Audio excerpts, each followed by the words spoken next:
What's up, guys? This is Jake here at Still Athletic, and we are very excited to bring aboard Brandon WULFFE. Brandon, thanks for joining us. Yeah, thanks for having me. Absolutely.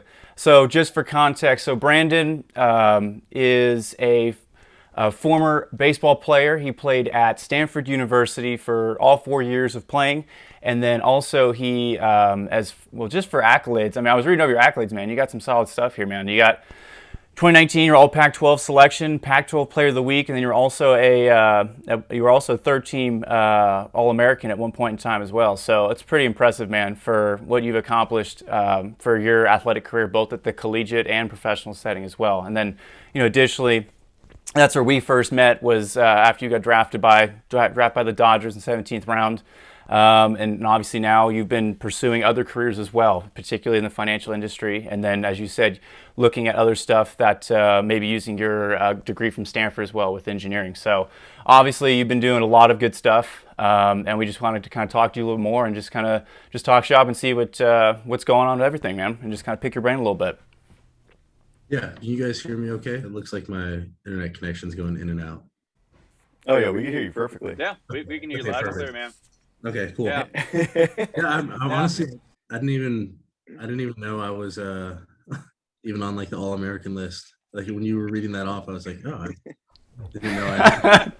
I'm kind of Well, sick, thing, You know what's, you know what's so funny about those things too is like even like Pac-12 Player of the Week, you don't find out like because they like send you an email or like your coach calls you. I got notified from like a tweet. It was like, oh, this is the Pac-12 Player of the Week. And then like a couple of my teammates were like, congrats. I'm like, for what? What are you talking about, man? It's always how it is, right? It's just like, because I remember I had a couple buddies too. Like, I think they got nominated for either like Player of the Week or Player of the Month, and like they didn't find out until like 2, 3 weeks later, and they were like, "Wait, what?" And they were like, "Yeah, good job, man. I saw it on a tweet." And he's like, "Wait, what?" It must be the same thing at the pro level too. Like, the Yeah. minor leagues has like a Player of the Week like every single week, and it seems like everyone just finds out based off of an Instagram post. Yeah, that's usually how it is. Unless like you get like selected for the futures game, but I feel like they would at least give you a little bit ahead of time, like so at least you can prep for it a little bit, maybe. But who knows? Maybe it's the same with that. Might honestly, it might be. So I guess the first question we want to kind of ask you, Andon, is what first got you into baseball? So I know obviously baseball has been a part of your life for a large majority of your life, but what kind of first got you in it? What kind of brought you into like the love of that game? I started probably like a lot of other kids when playing t-ball. Played t-ball and then got to coach pitch. And the coach that I had in coach pitch actually was like super mean and made me really not like the game. So I quit after coach pitch. Really? Um, yeah, and then a few years go by, and like one of my best friends in I want to say it was like first or second grade was like his dad was like, "You've got to come play for me." I'm like, oh, but I hate it. Like I didn't like the coach before. He's like, it's not going to be the same. Like I'm going to be your coach. I was like, okay. Started playing and was like pretty quickly one of the better players on the team. I pitched like almost every single game that I was allowed to. Um, and then after that, got to like 11, 12 years old, realized I was a lot better than most of the other players. So I was like, okay, this might be something that I can continue doing. That's kind of where I started to really fall in love with the game. Um, Fast forward through high school, I stopped pitching. I was mostly like a pitcher and like a hitter, like any other kid up until then. And then stopped pitching in high school. My coach was like, I don't see you as a pitcher. So I was like, okay, I don't know what you're talking about. I've been the best pitcher for like the last like 5 years.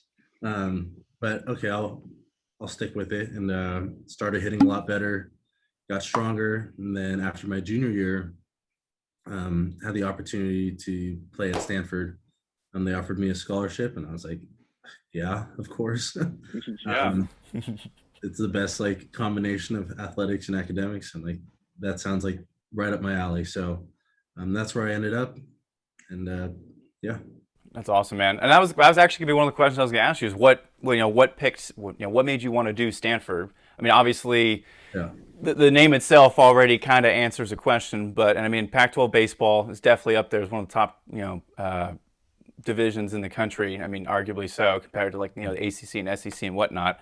I mean, was there something specific? Next to obviously the brand itself with Stanford U. Like, was there any other reason that like yes, that's where I want to pursue my collegiate baseball career? I mean, I always knew I wanted a baseball school that had academics and had like a name behind it. So I knew that the odds of making it to like the big leagues, like the odds of getting drafted are like, I think it's like in between 1 and 10%. And then after that, actually making it to the big leagues is like 1%. And then after that, like making it to arbitration is another 1%. So the odds aren't in your favor the whole way up. But when Stanford called and said like, hey, we want like, they saw me play in Arizona and they're like, hey, we want you to come like visit the campus. I didn't really know what to expect. I didn't know if that was like, hey, we want to give you an offer, or like, hey, we just want you to like come look at the campus. And I got there and it was like unbelievable. Like, Oh just, yeah, I don't know if you guys have ever been to the campus, but it's pretty incredible. Like just going up Palm Drive, and it's like it's like a picture. Like it's yeah. crazy. Get like goosebumps. Absolutely. Right? Yeah, and there's always something going on campus too. I feel like I don't think so. Just for kind of quick sidebar, our cousin actually played baseball there as well.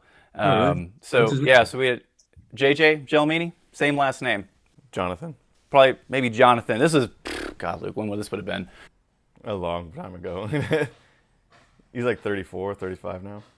Yeah, so this is a little bit before you, but I just remember in high school too, like going up to a couple games, either early in the season before our season started in high school, or like even into the summer, like because if they would go deep into playoffs, I think it was his sophomore year is when they went to the College World Series.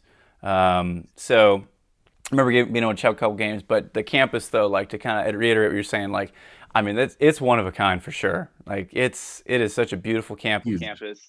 It's huge. Well, Huge. That's what I was saying. JJ got married at the church, didn't he? Yeah, he got married at the church too. Yeah. Yeah, that church is outrageous, dude. Oh my God, that's probably one of the most beautiful churches I've ever been to. When you walk up, and you got like the statues on either side, you've got the whole greenery all the way up, and then you walk into the building, it's got all the stained glass everywhere. It was unreal to look at.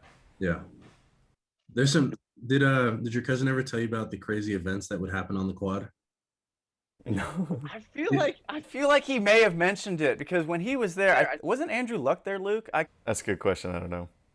I can't remember exactly if Luck was there when he was going to school there, because I do remember him mentioning something about What he didn't give all details. this podcast rated? No, we can let it go as far as we want, man. If not, we can edit it out if need be. So one of the events on campus was called Full Moon on the Quad. Maybe you guys have heard of it, maybe you haven't. But basically what happens is the first full moon of the fall quarter, everyone goes to the quad, and it's school sanctioned, and it's in like the lightest terms, it's like just like a makeout fest. And it's like everyone comes here.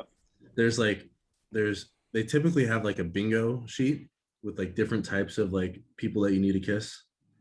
And then wait, reload. Wait, what? Wait, what do you mean like types of people? It's like kiss an athlete, kiss okay. blonde, kiss a redhead, like that's what I thought. Got you. So people would go there, like get super drunk and then play bingo, and it was crazy. There'd be people walking around naked. There's like people dressed in like animal suits. It's wild. When you said Full Moon Fest, that's honestly where my brain first went, I'll be honest. So Yeah. I was either thinking that or everyone went to the quad and pulled their pants down or something like that, like mooning everybody. That's what I thought it was at first, but yeah, that makes sense too. It's definitely a unique event. The thing is too, like my brain goes to, we say bingo. I think what's the movie with the guy from Step Brothers? He's like, all right, who had Doomsday on their bingo card? It's like, all right, who's got the who had redheaded athlete on their bingo card?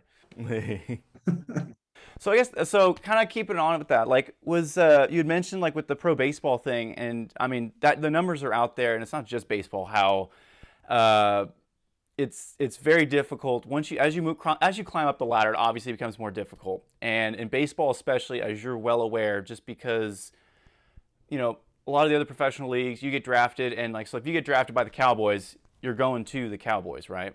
Whereas like baseball is unique because you going into the minor leagues and you have to climb that ladder as well, and because there's so many baseball players and you're also competing with all the international players as well. Was professional baseball, like was it always the goal? Because I know you'd mentioned how you knew going to Stanford that it's already tough enough because it's just a really heavy pool of talent. Was it always the goal in your mind, or was it like, hey, you know what? Let's see what happens. Like I know I got the skills. Obviously, I'm going to Stanford. Like let's see what happens. If it happens, cool. If not, whatever. Like what was it? How did you kind of go about it in your mind? Well, I think it's always every kid's dream to like play at the highest level possible. And that's just kind of like how I kind of operate is I always set goals that are almost unattainable or like seem unattainable. And I'm like, Yeah. hey, like if I don't reach it, like I'm not gonna be like super upset, but it's like I'm gonna keep pushing myself to be the best that I can be and like reach the highest level that I can. And getting to pro ball in college, I had a better career than I probably anticipated. Like I got a lot of opportunities to play, and really just like hit my stride freshman sophomore year, and really I kind of started figuring things out towards the end of sophomore year. Um, but yeah, I think it was just always like the goal to make it to the big leagues, um, and then got to pro ball, and it was a little bit. I know they tell you like what it's going to be like, and they tell you like, hey, it's very like individual, like you're on a team, but like it's not really that, and it's more of a business. um, and I really started to feel that, and COVID didn't help. Sure. See, having a year off, and I was already a senior sign, so I was older, and didn't have the best first year, so um, I enjoyed my time. Like I had a lot of fun, like especially this last year. I had a lot of really good connections with people on my team. It felt a lot more like college in the sense of that there Yeah. was like a team, which is what I missed. Felt a lot closer to the people on the team, and obviously wasn't playing very well, so that's why I'm not playing right now. But yeah, I miss that part, and I think going forward, with whatever career path I end up taking, like that's what I want is that team Yeah. aspect. Camaraderie. Yeah, Mhm. just some kind of common goal where like people are working together to do that. So